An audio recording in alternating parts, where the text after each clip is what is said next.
Há um novo fenômeno das redes que, pelo visto, está surgindo e cada vez mais se consolidando aí no consciente coletivo aí dos brasileiros, né? E ele é um sujeito chamado Frei Gilson, grande Frei Gilson, que conquista milhões de fiéis nas madrugadas. Suas lives no YouTube, para vocês terem uma noção, pessoal, já chegaram a reunir 1.300.000 espectadores simultâneos. É um baita de um número avassalador, com suas pregações inflamadas e muitas vezes, enfim, os seus detratores dizem que até apocalípticas. Propõe até que a gente ouça um trecho aqui de uma das suas pregações sobre política, né? Vamos ouvir. Não permitais, Senhora e Rainha de Nazaré, que os governantes do Brasil abusem do poder que vem de Deus. Livrai-nos, Mãe de Deus e nossa, do flagelo da ditadura. Não permitais, Senhora e Rainha de Nazaré, que os erros da Rússia venham assolar o Brasil, como bem afirmou Nossa Senhora em Fátima. Livrai-nos, Mãe de Deus e nossa, do flagelo do comunismo. Da fome e da guerra. Livrai-nos, Mãe Aparecida, dos pecados contra a vida. O Frei Gilson, pessoal, ele viralizou principalmente durante a pandemia, né, com as orações dele do Santo Rosário. O Santo Rosário é basicamente uma sequência de várias orações já conhecidas, né, uma sequência que envolve até o Pai Nosso, acaba se sucedendo 10 Aves Marias, uma invocação do jaculatório e também algumas outras orações tradicionais como o Credo e o Salve Rainha, para vocês terem uma noção. Agora, só para vocês notarem aqui que, evidentemente, rodeado de bandeiras brasileiras, ele recebeu o apoio de Jair Bolsonaro e diversas personalidades da direita aí, tá ok? E, claro que conta, por outro lado, com muitas críticas virulentas da esquerda, dizendo que ele estaria cooptando a Igreja Católica e os seus dogmas para poder instrumentalizar isso politicamente, para poder avançar uma agenda político-partidária pessoal. Será? O fato que ele está nesse redemoinho aí, André Janones mostrando os dentes e as garras para tentar descredibilizá-lo e, pelo visto, chegou de vez a hiperpolarização política na Igreja Católica brasileira. Meus amigos. Jess Peixoto. André Janones é aquele da rachadinha? Ele mesmo. Ah, que interessante, né? Eu acho que a esquerda, quando ela faz isso, ela mostra a sua face mais não estratégica. Desde que eles começaram a atacar o Frei Gilson, os seguidores do Frei Gilson subiram. O número de pessoas acompanhando as lives que ele faz, rezando, subiu. Então, no final do dia, está sendo uma excelente lógica de divulgação do trabalho que o Frei Gilson tem feito. E quando a gente olha até para uma pessoa, o ministro do Lula, André Fufuca, saiu aí, ministro do Esporte, em defesa ao Frei Gilson, o Bolsonaro saiu, o Nicolas Ferreira e tantos outros nomes. E a lógica é muito simples. Por que é tão ofensivo, muitas vezes, respeitar a fé dos outros? Eu acho que posturas como essa, de ataques, de ridicularizações, de figuras religiosas, é muito maléfico mesmo. E que é um desrespeito que não deve ser aceito e nem padronizado dentro das democracias. Sim. Agora, que fique claro aqui também, por que o Frei Gilson se encontra nesse redemoinho político do momento? Ele se tornou alvo da militância de esquerda no Twitter, ou X, ou Twitter, como você preferir, por conta de um sermão no Dia Internacional da Mulher, em que pregou com base no livro de Gênesis, capítulo 2, versículo 18, que o papel da mulher era ser uma auxiliar do homem. Claro que a militância progressista se escandalizou e acharam que era uma ótima ideia tentar cancelar o Frei Gilson, que nunca se manifestou sobre assuntos políticos do cotidiano, ali da política do dia a dia, né?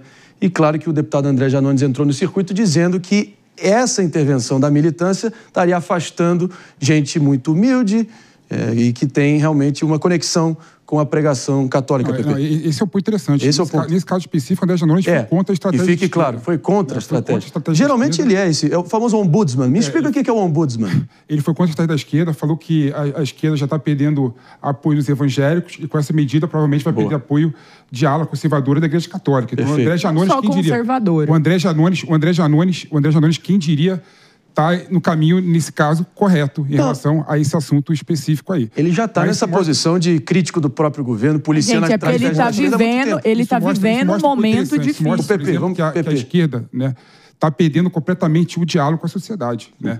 Além de não entender quais são os anseios da sociedade, que não quer mais somente políticas de transferência de renda, está perdendo anseio com os setores religiosos também, né? O evangélico já não consegue entrar. Por quê? Porque o evangélico tem 2 pontos que eu acho principal, né? A autoconstrução individual, não precisa do Estado, né? E a alta coesão social, né? Para o evangélico, a sociedade que ele vive, o entorno, é muito mais importante que o Estado. Então, o governo não consegue dialogar, o governo de esquerda não consegue dialogar com esses setores evangélicos. E agora também não está entendendo o fenômeno que está acontecendo na Igreja Católica e está perdendo a aderência também. Lembrando, pessoal, os evangélicos, que, claro, é o contingente religioso mais crescente no nosso Brasil, já votou em massa com o presidente Lula. Geralmente o eleitor religioso comum, que não tem muita inclinação ideológica, ele, enfim, está cada vez mais sendo levado para o colo de pessoas como o próprio ex-presidente Bolsonaro e o deputado federal Nicolas Ferreira, que, enfim, demonstram solidariedade ao Frei nesse momento e também, geralmente, associados a esse sentimento comum religioso, essa religiosidade intrínseca ao povo brasileiro. E vale lembrar que, historicamente, uma linha da Igreja Católica, as chamadas comunidades de base, foram essenciais na construção do Partido PT, dos Trabalhadores, do PT. Então, é muito curioso ver a incapacidade da esquerda de se renovar, inclusive diante das suas próprias bases históricas, como a parcela da Igreja Católica. Então, não conseguir lidar com um discurso do Frei Gilson que ecoa um discurso existente há milhares de anos é assustador, né? Porque é uma incapacidade de lidar não apenas com o que tem de novo, mas com o que sempre esteve aí e mais com aquilo que antes o PT conseguia lidar, porque o PT conseguia ter uma articulação com a Igreja Católica e agora mostra muita dificuldade de aceitar a crença diferente, a crença dos católicos, que sempre tiveram plena liberdade, e devem continuar tendo plena liberdade religiosa. Na esquerda nacional, o único intérprete que tem alguma chance de fazer a esquerda conectar minimamente com esse público novamente, eu acho que é aquele deputado federal, pastor Henrique Vieira, né, do PSOL, que é um cara articulado, mas, ao mesmo tempo, a distância é colossal, é quase insuperável da conexão cada vez maior da direita conservadora com os religiosos brasileiros do que a esquerda, que está total e completamente desconectada. Não adianta Fernando Haddad e Manuela Dávila, na época de eleição, irem lá para a missa, né? Virou meme e segue aí cravado no consciente do povo brasileiro. Aninha? André, eu acho que assim, política e religião, elas não deveriam estar conectadas, elas não deveriam estar de forma alguma relacionadas, porque justamente você tem que permitir as pessoas terem sua liberdade religiosa e as questões políticas, elas têm uma outra esfera, ao meu ver. A hora que você, por exemplo, relaciona, todos os católicos são de direita, ou os evangélicos são de direita, não existe um político de esquerda que seja religioso. Eu acho que isso enfraquece o debate político, porque não deveria ter uma relação direta. Os católicos devem continuar podendo ser católicos, independentemente de como eles pensam politicamente e vice-versa. Eu acho que isso faz mal para a política brasileira, essa associação de uma coisa com a outra. Meus amigos, que beleza. Brasil, país onde política é futebol, futebol é religião e religião é política. Olha como as coisas se conectam. É a vida como ela é, né? O Brasil real. Jess, só para dar números finais a esse papo, a gente segue adiante. Não, quando você olha para o sermão, ele já estava sendo criticado antes, porque muita gente fala que ele está ali na linha do bolsonarismo. Porque assim, tudo que a esquerda discorda é bolsonarismo no Brasil, né? Isso vale para qualquer coisa possível, até mesmo visões que são religiosas. O Frei Gilson tem conseguido reunir muita gente às 4 da manhã.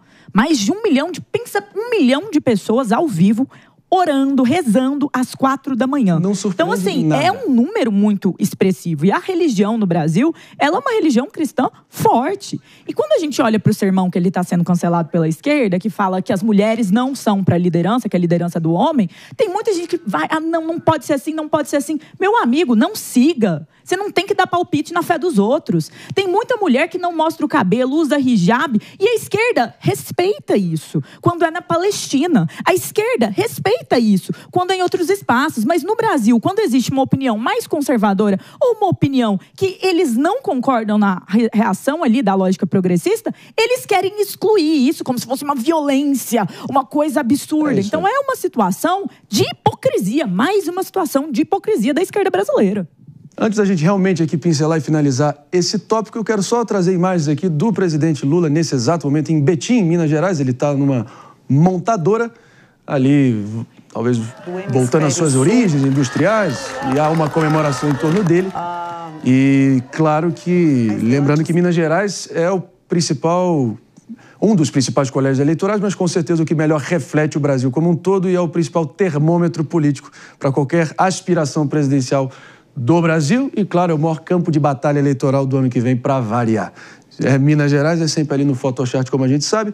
Mais informações sobre essa visita do presidente Lula em breve na nossa programação. Prometi aqui para o PP a palavra final, reflexão boa aqui sobre o Brasil real, que eu deixo você concluir. Vamos lá. Marinho, eu fico muito triste quando o pessoal coloca esquerda e direita, como se o problema do Brasil foi direita e esquerda. Tem esquerda boa, direita boa, tem esquerda ruim, direita ruim. Da mesma forma que a esquerda, como diz a Jess, fala que para a direita todo mundo é bolsonarista, a direita que ela não gosta, a direita também olha para o pessoal da esquerda que não gosta, chama de petista e lulista, né? Então, assim, tem dos dois lados tem esses excessos, assim. Vamos ficar no lado que é bom, entendeu? E discutir política de forma séria e correta. Infelizmente, o PT e a parte da esquerda não gosta de setores conservadores no Brasil. Ainda mais conservadores dentro da Igreja Católica, como o Frei Gilson, né? Infelizmente não consegue, né? E o Brasil, gostando ou não, é um país com pessoas conservadoras, né? Então, se a esquerda não conseguir dialogar com esses setores, vai perder cada vez mais espaço no Brasil. E você acha que há alguma mísera possibilidade para isso, Aninha? Sinceramente, André, eu acho que a situação ela tá tão calamitosa, está tão complexa, que tudo pode ser utilizado como justificativa para a perda de espaço ou para ganho de espaço. Veja o que a gente está noticiando agora. É um frei que sempre fez as suas orações, suas preces. Agora ele está em destaque por conta de uma ingerência contra a atividade que ele faz, que não faz mal a ninguém, e de repente ele ganha um espaço. Então é muito difícil da gente falar de perda ou de ganho, porque são tantos fatores, são tantas variáveis. Eu só fico assim, mais uma vez, voltando ao assunto, acho lamentável que alguém que se diz preocupado com as liberdades faça críticas a quem está simplesmente rezando. É isso aí. Perfeito. Olha, com essa briga toda, sinceramente, se Deus for brasileiro realmente, eu acho que ele vai pedir naturalização em outro país já já. Porque realmente o que usam e desusam o nome dele não está escrito.